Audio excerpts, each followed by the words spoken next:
नमस्कार, आदाब, सत श्री अकाल। मैं हूं राकेश तारा, लेके आया हूं top 10 JK news break. Jammu police की बात करें तो लगातार जो है कामयाबी पर कामयाबी, जी हां, चोरों को हिरासत में लगातार ले रही है। और जिस तरह से चोरों ने हलचल मचाई हुई थी, वहां पर अगर पुलिस की बात करें तो जम्मू पुलिस ने लगातार कामयाबी पाई। जी हां, उसी के चलते आज दो चोरों को बिश्नाह जम्मू से पकड़ा। 13 तोले सोना के साथ उन्होंने लोगों के घर में की थी सफाई। इस पर अगर बात करें तो हमारी पुलिस ने लगातार कार्रवाई करते हुए उन चोरों को सलाखों के पीछे लाया। जी हां, इसी पर एसएसपी जम्मू ने दी press conference.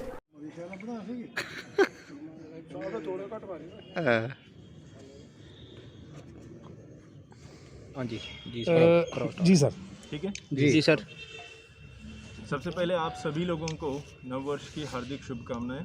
Thank you sir. नव वर्ष में आज पहली बार हम मिल रहे हैं और एक खुशी की बात है, जो हमारी पुलिस स्टेशन बिश्नाह की टीम है, उन लोगों ने पिछले साल जो बेहतरीन काम किया है, पर्टिकुलरली बिश्नाह में जो सबसे इम्पॉर्टेंट, जिसको लोग सबसे ज़रूरी समझते हैं, जिस क्राइम के ऊपर ध्यान देना, वो है यहाँ पे होने वाली चोरियाँ।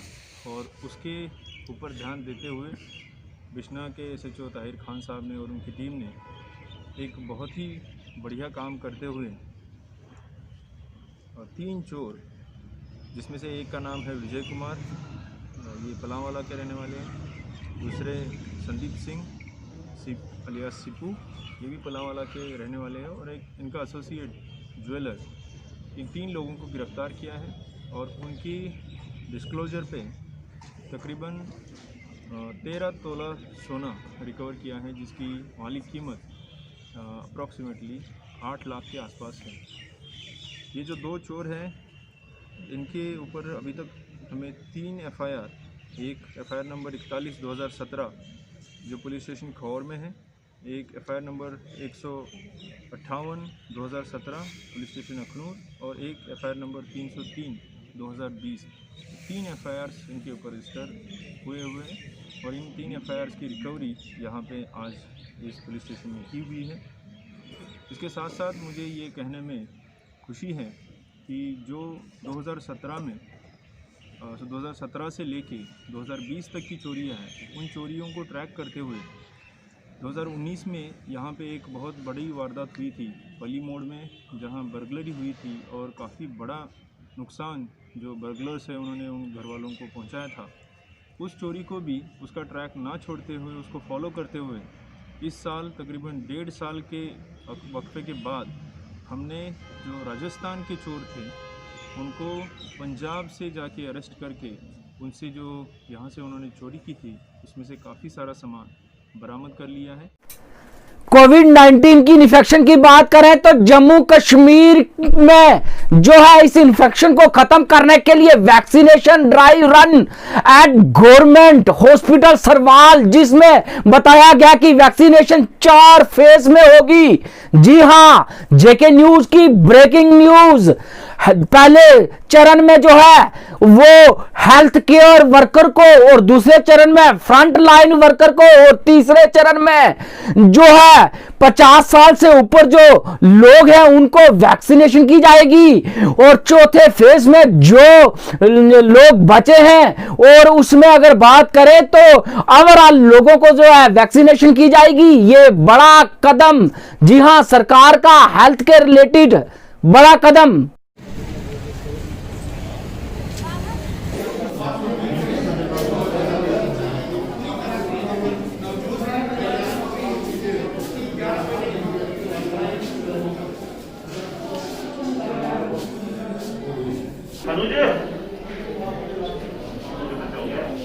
मनोज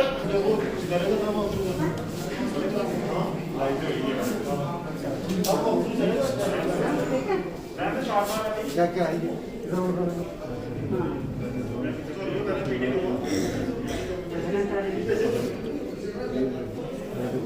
सारी लिस्ट बनाई।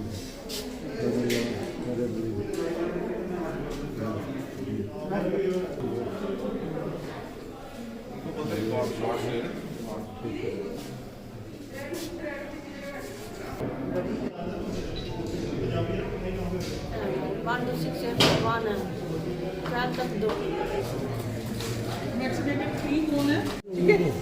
आप इसके बाद आप इधर बैठ जाओ। ये हमारा मतलब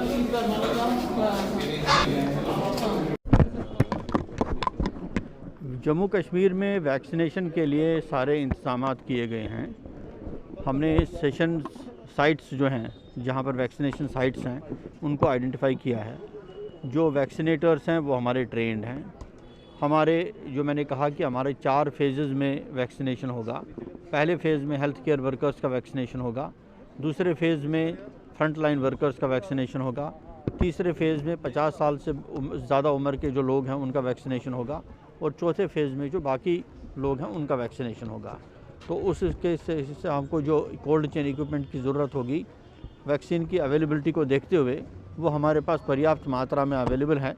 लेकिन अगर हमको बीच में लगा कि कुछ किसी चीज़ की कोई कमी पेशी रह गई तो वो हम पूरी कर देंगे। हमने गवर्नमेंट ऑफ इंडिया को अपनी रिक्वेशन भेज दी है, कुछ जो एडिशनल चीज़ें हमको चाहिए, बट हम स्टार्ट करने के लिए तैयार हैं। चैलेंज है, मैं कहता हूँ सबसे पहला चैलेंज है वैक्सीन की अवेलेबिलिटी, दूसरा चैलेंज है हमारे कोल्ड चेन की लॉजिस्टिक्स, तीसरा चैलेंज है जैसे आपने खुद कहा कि लोगों का कोऑपरेशन, मीडिया का कोऑपरेशन, पुलिस का कोऑपरेशन, इन सब को साथ लेकर हमको काम करना होगा। ये चैलेंज फेस करते हैं तभी तो हम हैं कि इस चैलेंज को फेस करने के लिए हम तैयार हैं।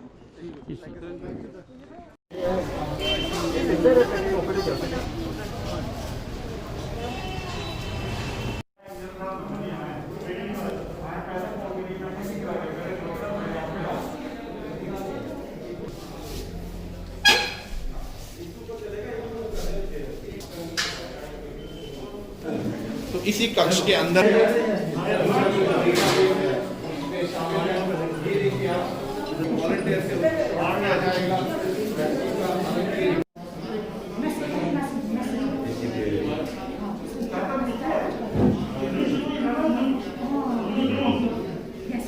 कश्मीरी माइग्रेंट अनएम्प्लॉयमेंट यूथ ने किया प्रदर्शन। जी हां, उन्हें प्रदर्शन करते हुए लगातार 2 अक्टूबर 2020 से कर रहे हैं और उन्होंने कहा कि 2 अक्टूबर 2020 से हम जो है लगातार पीसफुल प्रदर्शन कर रहे हैं और सरकार जो है कह रही है कि कश्मीरी पंडितों को घर वापसी कराएंगे।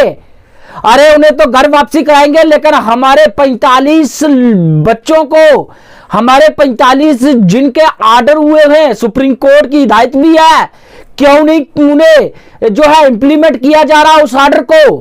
सरकार 45 बच्चों के लिस्ट को एलजी साहब 45 बच्चों के लिस्ट को 2 अक्टूबर 2020 से हम लोग यहाँ पर कंटिन्यू पीसफुल प्रोटेस्ट कर रहे हैं ताकि सरकार के आंखें खुलेंगे और कान खुलेंगे, क्योंकि ये वो बच्चे हैं जो मेरिटोरियस है, ये वो बच्चे हैं जिन्होंने 90 से लेकर आज तक सख्ती उठाई हुई है, टेंटों में पढ़ के, मिट्टी में पढ़ के, सड़कों पे पढ़ के, ये मेरिट होके जो है अपने एम्प्लॉयमेंट ढूंढ रहे हैं, जिनको आज 90 दिन हो गए, 90 दिन से जो है सरकार को टच से मस नहीं हो रहे हैं, क्योंकि अपना इंसाफ मांग रहे हैं, जो कि माननीय कोर्ट ने भी जो है सरकार को इंस्ट्रक्शन दे रखी है, भाई इनको इम्प्लीमेंट कीजिए। मात्र 45 बच्चे हैं। एक तरफ से गवर्नमेंट ऑफ इंडिया कहती है कि मैं कश्मीरी पंडितों को वापस ले जाऊंगा, दूसरी तरफ से जब ये 45 बच्चों को एडजस्ट नहीं कर सकते हैं, ये कहाँ से ले सकते हैं। मेरी रिक्वेस्ट है आपके माध्यम से सरकार से, इनको जो आप जल्द से जल्द जो है इम्प्लीमेंट कीजिए। और दूसरी बात आपके माध्यम के थ्रू मैं कह रहा हूँ, मंडे को गवर्नर हाउस पे हम लोग प्रोटेस्ट करेंगे, फिर गवर्नर साहब के पास हम फिर जाएंगे मिलने के लिए। आप लोगों से भी निवेदन है कि आप वहाँ पर पहुँच जाए। 11 से 12 बजे तक हमारा वहाँ पर धर्म ट्रस्ट ने 37 दिन से लगातार कर रहे हैं प्रदर्शन, आज बैठे हंगर स्ट्राइक पर। एसोसिएशन धर्मार्थ सप्लाई एसोसिएशन धर्मार्थ सप्लाई एसोसिएशन लेके रहेंगे, लेके रहेंगे, लेके रहेंगे। करनैल चंद, एक्स प्रेसिडेंट धर्मार्थ एम्प्लॉय एसोसिएशन और एक्स प्रेसिडेंट भारतीय मजदूर संघ स्टेट जम्मू कश्मीर। हमारी जो धर्मार्थ ट्रस्ट कर्मचारी जो आंदोलन की राह पर है, 33 दिन से अभी चेन हंगर स्ट्राइक पे जहाँ बैठे हैं, 5वां दिन है। और ये एक ही मांग है कि जितने भी धर्मार्थ ट्रस्ट के अधीन मंदिर है उनका श्राइन बोर्ड बनाया जाए। सरकार को हमने मेमोरेंडम लिखे हैं, एलजी साहब को, डिवकाम साहब को, अपने चीफ सेक्रेटरी साहब को भी हमने मेमोरेंडम दिया है, मेयर साहब को दिया है, जम्मू के जितने प्रतिनिधि हैं हमने सबको मेमोरेंडम दे रखे हैं कि भाई मंदिरों की खस्ता हालत है, मंदिरों की संपत्तियाँ जो बेची जा चुकी हैं और अब जो जहाँ तक हो गया कि कर्मचारियों को तनख्वाह देने के लिए पैसा इनके पास नहीं है।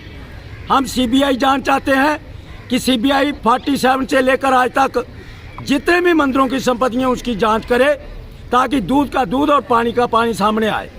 बीजेपी के जनरल सेक्रेटरी देवेंद्र मंग्याल ने की press conference headquarter Trikuta Nagar Jammu में। साल में ये GER जो है नेशनल लेवल पे आ जाए और जो बच्चे किसी भी कारणवश मैट्रिक के बाद पढ़ाई नहीं करते हैं वो हायर एजुकेशन परस्यू करें और GER post matric scholarship scheme for scheduled caste student, जो कि कई सालों से ये स्कीम चली आ रही है।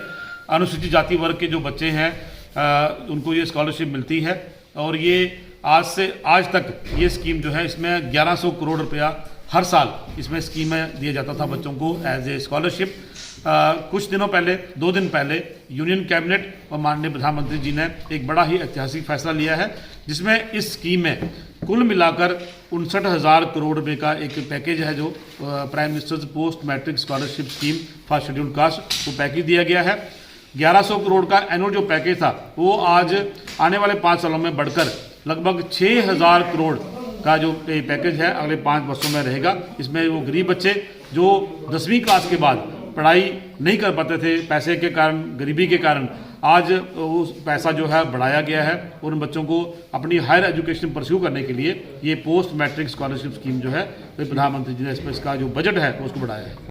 स्टेट प्रेसिडेंट रविंदर राणा ने की प्रेस कॉन्फ्रेंस और कश्मीर से डीडीसी विजेता एडवोकेट मीना लतीफ को, जी है, जो पुलवामा की रहने वाली है, काकापुरा बी से विजय हुई डीडीसी इलेक्शन में, डिस्ट्रिक्ट डेवलपमेंट कौंसिल के इलेक्शन में, उनका किया स्वागत और कहा कि कश्मीर में भी खिला कमल का फूल। के कार्यालय में आप सभी सहयोगी साथियों का हार्दिक अभिनंदन है।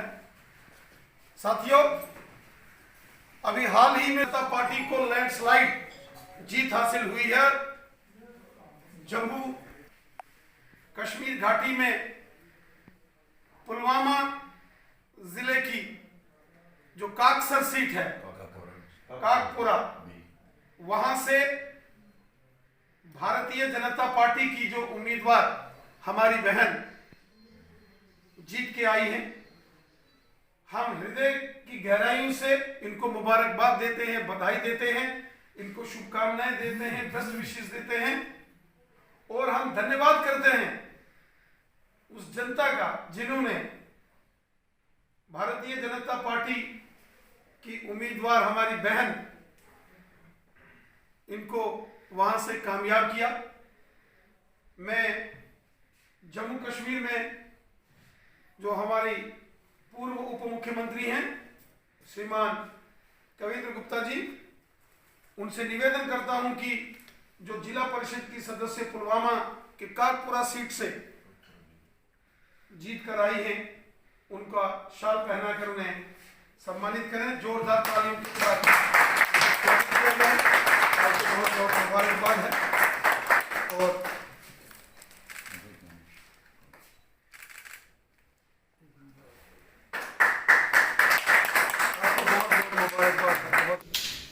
जिला परिषद चुनावों में भारतीय जनता पार्टी ने यहां जम्मू संभाग में जबरदस्त जीत हासिल की है। वहीं कश्मीर घाटी में भी भारतीय जनता पार्टी का कमल का फूल बड़ी शान से लहराया है। कश्मीर घाटी के पुलवामा की काकपुरा सीट से हमारी बहन एडवोकेट मीना लतीफ जो वहां भारी मतों से जीत कर आई हैं, आज भारतीय जनता पार्टी के कार्यालय में उनको वेलकम किया गया, उनको सम्मानित किया गया। ये बहुत बड़ी जीत जो कश्मीर घाटी से भारतीय जनता पार्टी को मिली है। मैं कश्मीर घाटी के भारतीय जनता पार्टी के सभी कार्यकर्ताओं को बधाई देता हूं जिन्होंने दिन रात मेहनत की और जम्मू कश्मीर की उस जनता का धन्यवाद करता हूं जिन्होंने भारतीय जनता पार्टी पर अथाह विश्वास करते हुए इन चुनावों में भारतीय जनता पार्टी को शानदार जीत दिलाई है। सभी विजयी उम्मीदवारों को हृदय की गहराइयों से मुबारकबाद देता हूं और विश्वास करता हूं कि जनता की उम्मीदों पर खरा उतरेंगे और जनता के साथ मिलकर हमेशा उनके बीच रहेंगे और जनता की समस्याओं का समाधान करेंगे।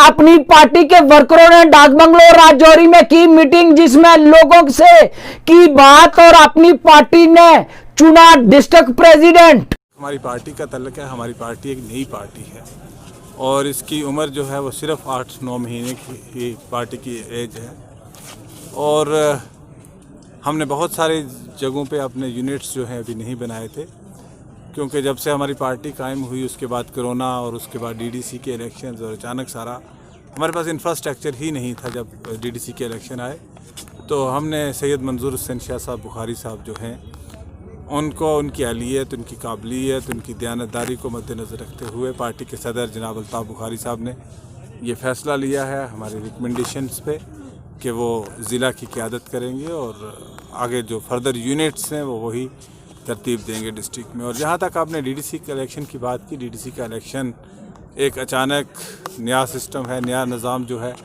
वो आया है। लोगों को, बहुत सारे लोगों को इसके बारे में पता भी नहीं था कि क्या हो रहा है, किस चीज़ का इलेक्शन है, क्या पावर्स होंगे, क्या अख्तियारात होंगे। और आज तक भी लोगों को शायद इस बारे में इलेक्शन हो जाने के बाद भी पता नहीं है कि इनके अख्तियारात क्या होंगे।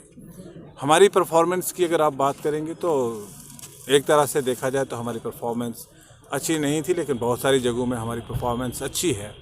जहाँ तक आप राजौरी डिस्ट्रिक्ट में बात करें तो मैं एज ए डिस्ट्रिक्ट में हमारी परफॉर्मेंस एज सच नहीं रही, क्योंकि हमारे यूनिट्स जो हैं बहुत सारी जगहों पे यूनिट्स ही नहीं बन पाए थे।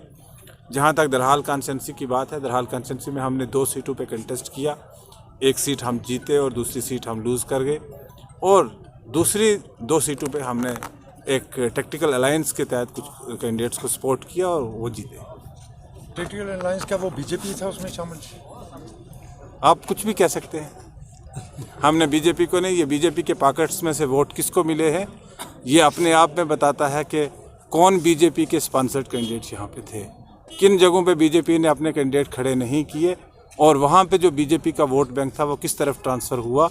ये अपने आप में एक रिफ्लेक्ट करता है कि कौन लोग बीजेपी आरएसएस के लोग हैं। अपनी पार्टी कितनी डिस्ट्रिक्ट में डीडीसी चेयरमैन बनाने जा रही है? देखिए, ये तो आने वाले वक्त का इंतज़ार कीजिए, थोड़े दिनों में सारी चीज़ें जो है पिक्चर क्लियर। अपनी पार्टी का आइंदा क्या मंशूर रहेगा? देखिए, हमारी जो पार्टी जमात अपनी पार्टी कायम हुई थी, हम 3 चीज़ों पे हमने पार्टी बनाई थी। एक तो रियासत की बहाली, दूसरा रियासत के लोगों के डोमिसाइल राइट्स को प्रोटेक्ट करना और तीसरा रियासत के लोगों की जो ज़मीनें हैं उनको प्रोटेक्ट करना। बात करेंगे एक्स सर्विसमैन। जी हां, लगातार जो है जिस तरह से 7-8 महीने लगातार कोविड-19 चलता रहा और खासकर लोगों का हजूम इकट्ठा नहीं होना था, इसलिए कहीं ना कहीं अगर बात करें तो एक्स सर्विसमैन की रैली जो है बड़ी देर के बाद आज बिम्बर गली ब्रिगेड ने पूर्व सैनिक मेले में, जी हां, आज जो है एक मेला आयोजित किया गया जिसमें एक्स सर्विसमैन की जो भी परेशानियां हैं उनको सुना गया। अलग-अलग जो है स्टॉल लगाए गए कि वहां आकर वो अपनी परेशानी बता सकते हैं।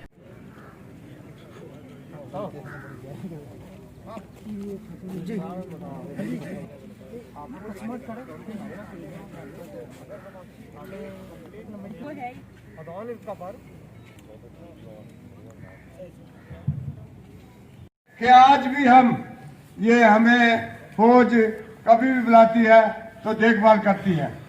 तो मैं बहुत ज्यादा तो कुछ नहीं कहूँगा, लेकिन हमारे कुछ नहीं देते पैसे हम। जैसे मैंने पहले बताया है कि करेक्ट फोरम में हम बयान कर रहे हैं, इसका ठीक तरह से जो ऑफिशियल कार्रवाई है वो शुरू कर दी जाएगी। इस रैली का जो फॉलोअप होगा, आपके जो प्रॉब्लम्स हैं वो सारे प्रॉब्लम्स को नोट किया जा रहा है। 3-4 काउंटर खोले गए हैं, हर काउंटर में आपके जो प्रॉब्लम्स है, स्पेसिफिक प्रॉब्लम्स हैं, उनको नोट किया जा रहा है। जिला सैनिक वेलफेयर ऑफिसर साहब यहाँ पे हैं, एसबीआई के रिप्रेजेंटेटिव यहाँ पे आए हुए हैं, ईसीएचएस के रिप्रेजेंटेटिव आए हुए हैं। हम लोग सीडीए के रिप्रेजेंटेटिव लाने की कोशिश कर रहे थे, बट वो किसी कारण से नहीं हो पाया है। हम कोशिश करेंगे कि 14 तारीख को सीडीए के रिप्रेजेंटेटिव भी आए यहाँ पे, ताकि आपके जो डॉक्यूमेंट रिलेटेड प्रॉब्लम्स हैं, मैक्सिमम प्रॉब्लम जो मुझे समझ में आया है ये डॉक्यूमेंट रिलेटेड प्रॉब्लम्स हैं, और जो सिस्टम है वो बहुत ज़्यादा रिस्पॉन्सिव नहीं है। आप कोशिश करते हैं, आगे बढ़ते हैं, इसके कई कारण हो सकते हैं, निकाला जाए। ये जो आज यहाँ पे मेंढर के अंदर एक्स सर्विसमैन रैली हुई है, इसका मेन मकसद ये था कि जो हमारे एक्स सर्विसमैन की रैली पिछले 9 महीने से हो नहीं पाई, उनका कभी कोई इंटरेक्शन नहीं हो पाया ड्यू टू कोरोना। लेकिन ये अभी यूनिट ने बहुत बड़ा एक इनिशिएटिव लिया है, उसने बड़े प्रिकॉशन के साथ वो मतलब मिलना चाहते थे यूनिट के अंदर लोगों को कि भाई उनकी कोई प्रॉब्लम सुनी जाए, कोई प्रॉब्लम ज़्यादा तो नहीं है लोगों को, तो वो उसको प्रॉब्लम को हल करने के लिए यहाँ पे ये रैली मुनक़द की गई। ठीक है, इस रैली के जो मेन हाईलाइट्स थे कि किसी का कोई पेंशन प्रॉब्लम है, किसी का कोई फैमिली प्रॉब्लम है, किसी का CSD रिलेटेड प्रॉब्लम है, किसी का ECH रिलेटेड प्रॉब्लम है, कोई ऐसी मतलब प्रॉब्लम है लोगों की अपनी घर की जो मतलब एड्रेस नहीं हो पा रही है, कहीं ऑफिशियली कोई डॉक्यूमेंट में मतलब वो डिले चल रहा है। ठीक है, लगातार ठंडी ले रही है पीर पंजाल के इलाकों में उग्र रूप, जिसका असर डिस्ट्रिक्ट राजौरी में भी दिखा।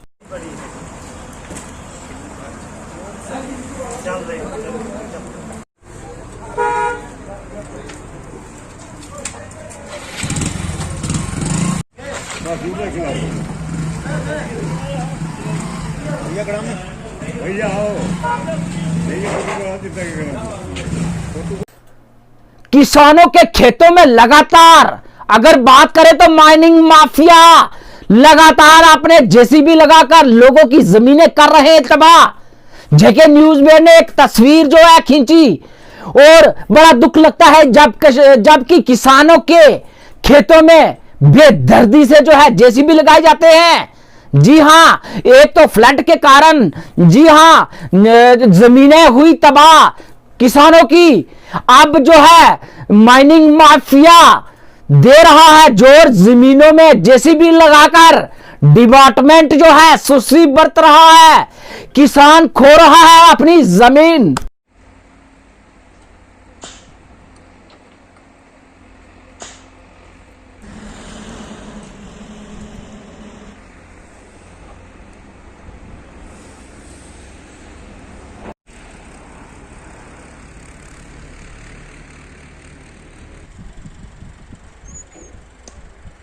जम्मू में पैरामेडिकल स्टूडेंट ने किया प्रदर्शन, कहा मास प्रमोशन पर दिया जाए ध्यान। मास प्रमोशन क्या मांगे? मास प्रमोशन क्या मांगे? मास प्रमोशन क्या मांगे? मास प्रमोशन क्या मांगे? मास प्रमोशन है हक हमारा। मास प्रमोशन, मास प्रमोशन। उसके बाद जो डिसीजन होगा थर्सडे तक उन्हें टाइम दिया है, 17 से पहले सबको पता चल जाएगा कि क्या बैनर वाले खड़े, बाकी सारे बैठे जल्दी यार, यहाँ पे ओपीडी है।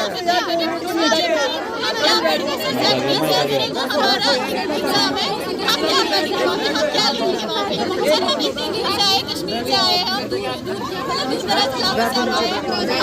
इसलिए आए ताकि हमारा फ्यूचर का सर हम यहाँ पे आए थे ताकि हमारा साफ हो जाए, ये कंप्लीट हो जाए सर। लेकिन यहाँ पे भी वही होगा, हमारे फ्यूचर के साथ ये लोग खेल रहे हैं। सर हमें मास प्रमोशन चाहिए। जब BSc वालों का ऑनलाइन एग्जाम हो रहा है तो हमें क्यों नहीं ऑनलाइन एग्जाम हो सकता है? सर हमें क्यों नहीं ऑनलाइन एग्जाम हो सकता है? सर ये लोग हमारे फ्यूचर के साथ खेल रहे हैं। जी